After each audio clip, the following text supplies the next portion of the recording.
السلام علیکم سامعین، کیا حال چال ہے؟ ٹھیک ٹھاک ہیں آپ سب؟ امید ہے آپ سب خیریت سے ہوں گے۔ اچھا، وہ تو میں اپنے پہلے بھی ولاگ میں بتا چکا ہوں کہ یہ جو 751 نیم رکھا ہوا ہے، یہ اصل میں وہ جو کہتے ہیں نا پنجابی میں ایدی میری 751، یعنی ہماری برائیوں کے خلاف 751۔ آج جس موضوع پہ میں بات کرنا چاہ رہا ہوں، کل تو ہم نے اس چیز پہ بات کی تھی نا پچھلے ولاگ کے اندر کہ لازمی ہمیں السلام علیکم کہنا چاہیے ایک دوسرے کو۔ آج جو ہے کہ ہمیں اپنے گھروں میں، اپنے بچوں کو، اپنی محفلوں میں، اپنے دوستوں میں، بزرگوں میں، جہاں بھی اٹھیں بیٹھیں ہمیں لوگوں کو کم سے کم اس بات کی ترغیب دینی چاہیے کہ جب ہم لوگ کھانا کھانے لگیں تو کوشش کریں اس سے پہلے ہم لوگ ہاتھ دھوئیں، بسم اللہ پڑھیں، اللہ کا شکر ادا کریں، کھانا کھانے کے بعد اس کے نام سے شروع کریں۔ کچھ بھی کریں، ہم کھانا کھا رہے ہوں، کسی ریسٹورنٹ پہ کوئی برگر کھا رہے ہوں، کوئی جوس پی رہے ہوں، اکثر ہم بے احتیاطیاں کرتے ہیں اس چیز میں نا، ہم پرواہ نہیں کرتے اس بات کی کہ ہم نے یہ کہا ہے کہ نہیں، بسم اللہ پڑھی ہے کہ نہیں پڑھی، الحمدللہ آخر میں کہا کہ نہیں کہا۔ یہ وہ چیزیں ہیں جو میں آپ کو پہلے بتا چکا ہوں کہ ہم لوگ انجانے میں یہ غلطیاں کرتے ہیں، لیکن یہ غلطیاں اجتماعی طور پہ ہمیں بہت مہنگی پڑتی ہیں۔ اس کا وجہ یہ ہوتی ہے کہ جب ہم میں سے اگر فرض کریں 24 کروڑ عوام ہیں، جس میں سے 15 کروڑ بسم اللہ ہی نہیں پڑتی، کھانا کھاتے ٹائم کسی بھی جگہ پہ کسی بھی ٹائم میں کھا رہے ہوں وہ، یا کوئی چیز پیتے ٹائم بسم اللہ نہیں پڑھتے، تو وہ ظاہر سی بات ہے جب وہ اکٹھا کریں آپ ایک قوم کے حساب سے، وہ تو کیا حالات ہوتے ہیں۔ وہ ہمارے ہاں برکت کیوں ختم ہے؟ اسی لیے برکت ختم ہے۔ ہمارے ہاں یہ جو آج کل ہم بس نفسا نفسی میں رہتے ہیں، ہر انسان دوسرے کو غلط سمجھتا ہے، خود کو اچھا سمجھتا ہے،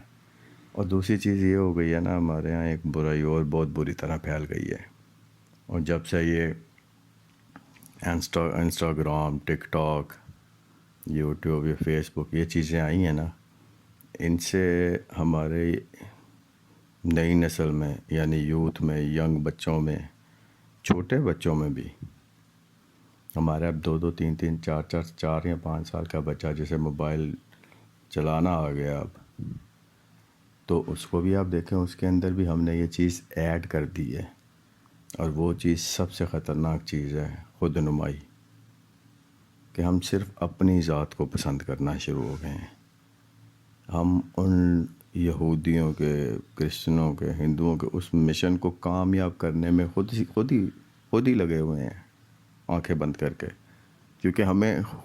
جو خود پسندی ہوتی ہے نا، جو خود نمائی ہوتی ہے، یہ دونوں بڑی خطرناک چیزیں ہوتی ہیں، کیونکہ اس میں انسان اپنے سے سامنے والے کو اپنے سے کم تر سمجھتا ہے اور خود کو اس سے معتبر سمجھتا ہے۔ جب آپ خود کو معتبر سمجھنا شروع ہو جاتے ہیں تو آٹومیٹکلی آپ کے اندر تکبر آ جاتا ہے، اور جب تکبر آتا ہے تو تکبر تو اللہ تعالیٰ کی ذات کا خاصہ ہے، تو پھر تو اللہ تعالیٰ برداشت نہیں کرتا۔ تو آپ انڈیویجولی نہ دیکھیں اس چیز کو کہ جی یہ کلا بندہ جس میں تکبر آیا ہوا ہے، اس کو جانے دو، خیر ہے۔ اکیلا نہیں ہے یہ، اکیلا کر کے اکٹھے کرتے جائیں آہستہ آہستہ یہ قطرے سارے۔ میں نے تو آپ سے بات کر رہا ہوں معاشرتی برائی کے اوپر کہ ہماری برائیوں کے ریشو بڑھ چکے ہیں، انہیں کم کرنا ہے ہم نے۔ یہ جو خود نمائی، خود پسندی آ گئی ہے نا ہمارے اندر، خاص کر کے ہماری ماؤں بہنوں کے اندر، خاص کر کے ہماری خواتین کے اندر، کہ وہ دوسری عورت کو یا دوسرے انسان کو خود سے کم تر سمجھنا، ہر سیکنڈ بعد، ہر 10 منٹ بعد کوئی نہ کوئی سیلفی کھینچتے رہنا، کہیں نہ کسی طرح سے اپنے آپ کو یہ دیکھنا کہ میں بہت خوبصورت ہوں۔ الحمدللہ ہم سب کو بنانے والے نے جب ایک ہی الفاظ میں کہہ دیا ہے کہ اشرف المخلوقات بنا دیا اس نے ہمیں،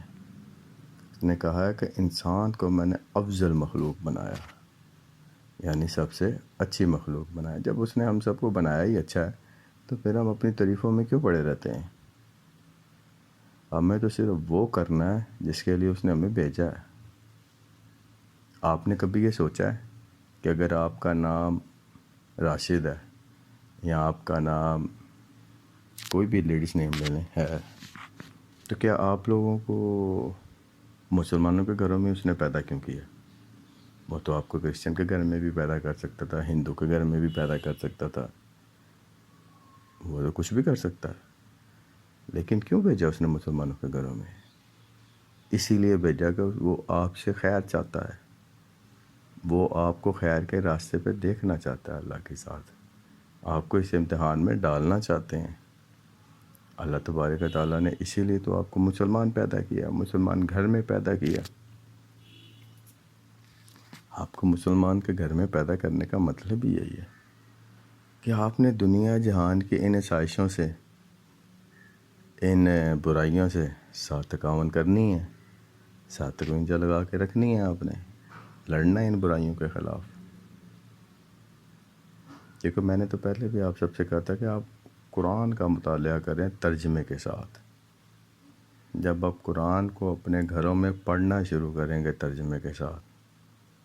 تو دیکھیے گا آپ کے گھروں کے اندر بھی کتنا سکون ہوگا۔ گھریلو جو یہ گھریلو لڑائیاں ہوتی ہیں یہ سب ختم ہو جائیں گی۔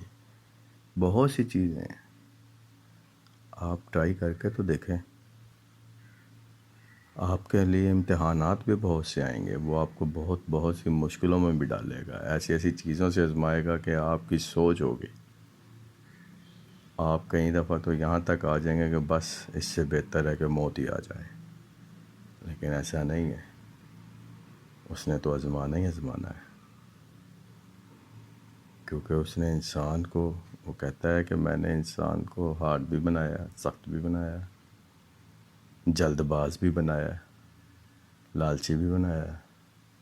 یہ سب کچھ انسان میں یہ کوالٹیاں ڈالی ہیں اللہ تعالیٰ نے۔ آپ پڑھیں تو صحیح قرآن کو ترجمے کے ساتھ، اس میں واضح آپ کو خود ہی مل جائے گا کہ آپ کس یعنی کوالٹی کے مالک ہیں اور کون سی آپ کی ویکنس ہے۔ بحیثیت ایک انسان، بحیثیت ایک مرد یا ایک عورت، آپ کو خود ہی پتہ چل جائے گا، آپ کو کسی سے پوچھنے کی ضرورت نہیں پڑے گی۔ یہ جو ہم اپنے گھروں میں یہ چیز عام کرتے جا رہے ہیں کہ بیٹا چھوٹا ہے ابھی یا بیٹی چھوٹی ہے 3-4 سال کی، رو رہی ہے، شور کر رہی ہے، تو اسے موبائل دے دو، اسے یوٹیوب لگا دو، اسے یہ کر دو، اسے وہ کر دو۔ ہماری مائیں جا کدھر رہی ہیں؟ اسی لیے جا ان سائڈوں پہ رہی ہیں کہ انہیں پتہ ہی نہیں ہے، وہ پڑھتی نہیں ہیں کہ قرآن نے ماں کو کیا رتبہ دیا ہے، قرآن نے ماں کو کہا کیا ہے، کہ ماں نے اپنی اولاد کے لیے کرنا کیا ہے۔ آج کل کی ہماری ماؤں کے پاس اپنی اولادوں کے لیے وقت نہیں ہے، اور ہماری اولادوں کے پاس اپنی ماؤں کے لیے وقت نہیں ہے۔ اسی طرح سے ہے، اپنے گھروں میں دیکھ لیں، اپنے شوہروں کو دیکھ لیں، وہ جب گھروں میں آتے ہیں تو اکثر اوقات ہوتا یہ ہے کہ آئے سیدھا اپنے کمروں میں چلے گئے، اپنی بیگمات کے پاس چلے گئے یا جا کے لیٹ گئے۔ یہ نہیں ہوتا کہ 2 منٹ اپنی والدہ کے پاس بھی بیٹھ جائیں، ان کے حالات بھی معلوم کر لیں، یا والد کے پاس بیٹھ جائیں۔ ہم بہت دور چلے گئے ہیں، ہم نے اپنا معاشرہ ہی چینج کر دیا ہے۔ ہم نے ان برائیوں کو ایکسیپٹ کر لیا ہے جن برائیوں کے بارے میں اللہ نے بتایا کہ جس قوم میں یہ برائیاں ہوں گی اس قوم کی تباہی لازمی ہوگی۔ تو ہمیں کوشش کرنی چاہیے میرے بھائیوں کہ ہم اپنی برائیوں کو ختم کریں، سیدھے راستے کی طرف چلیں، صراط مستقیم کی طرف، اور کوشش کریں کہ ہم سب مل کے ایک دوسرے کو اس چیز کی ترغیب دیں کہ میرے بھائی اگر میرے سامنے آپ بیٹھے کھا رہے ہیں یا میرے ساتھ مل کے کھا رہے ہیں تو کم سے کم اب بسم اللہ تو پڑھیں، کھانا ختم کرنے کے بعد الحمدللہ پڑھیں، جا کے اپنے ہاتھ دھوئیں، ایک خوشگوار زندگی اپنائیں،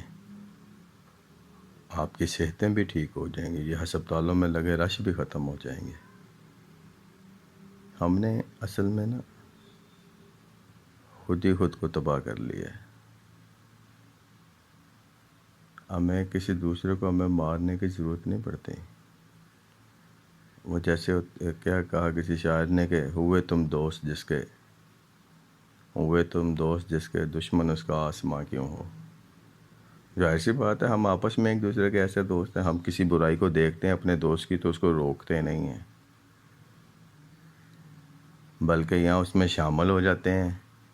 یا اس کو اس کے اوپر کریڈٹ دیتے ہیں، شاباشی دیتے ہیں کہ بہت اچھا کیا تو نے۔ اسی لیے ہمیں ڈرنا چاہیے، اس رب کی ذات سے ڈرنا چاہیے،